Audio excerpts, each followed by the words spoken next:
All right, today let's talk about Shopify. In case you're not familiar, Shopify is basically an e-commerce platform that allows small to medium-sized businesses the ability to quickly and easily set up an online presence, basically an online store. There are also some rather large companies using Shopify. For example, Budweiser, Tesla, and Red Bull. They all use Shopify basically to sell their respective brands merchandise such as t-shirts, hats, and other promotional items. How Shopify makes money.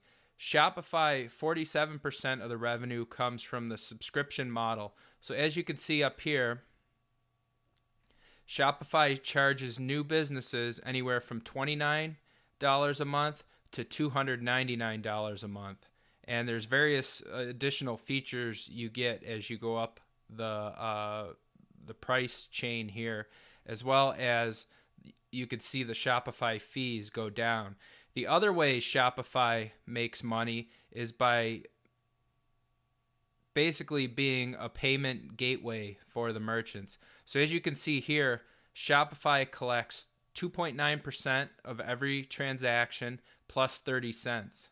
So basically there's two ways Shopify makes ongoing revenues: through their monthly pricing model, as well as every single transaction that goes through any of the Shopify platform merchants. Okay, so let's talk about other ways. So let's talk about, there's one additional way that Shopify makes money, and that is through different one-time sales, such as different apps or different themes or skins that basically go over the online store.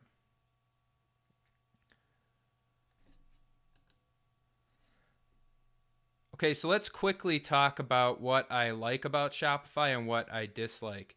As a functional business model, Shopify has a great business. Most small or medium-sized businesses don't have a large technology budget or the time to dedicate to setting up an online store.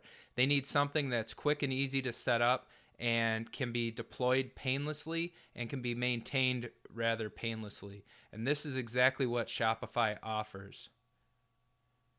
One thing I dislike about Shopify on the stock side of things is they have yet to turn a profit. Now, obviously Shopify is a rather young company. They are in growth mode, so they're not turning a profit right now. Personally, that's a turnoff for me, and I probably would not personally invest in Shopify, but it may fit your needs.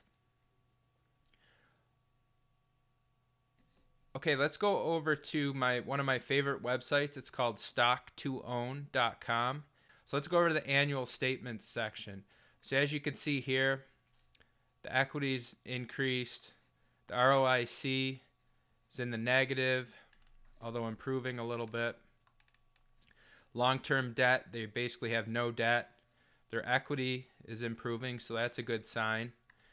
Their cash from operating activities, as you can see here, it was positive, had one negative period, and it's been fairly consistent positive in the 15 to 14 range. Here's an encouraging item. So sales, as you can see here, sales have been increasing, so that's obviously a good thing. And gross profit has been increasing. Now, let's talk about who Shopify might be good for. Now, a certain percentage of your portfolio you might want to invest in more risky stocks. I think Shopify would be a good candidate for that. I would not dedicate any more than 10% of my overall portfolio to your risky stock section of your portfolio. And same goes for Shopify. I would not dedicate a huge amount of individual money to Shopify. Personally, I'm more of a value investor. I like more established companies. So again, Shopify isn't great for individuals like me. If you're younger, you're willing to take a little bit more risk.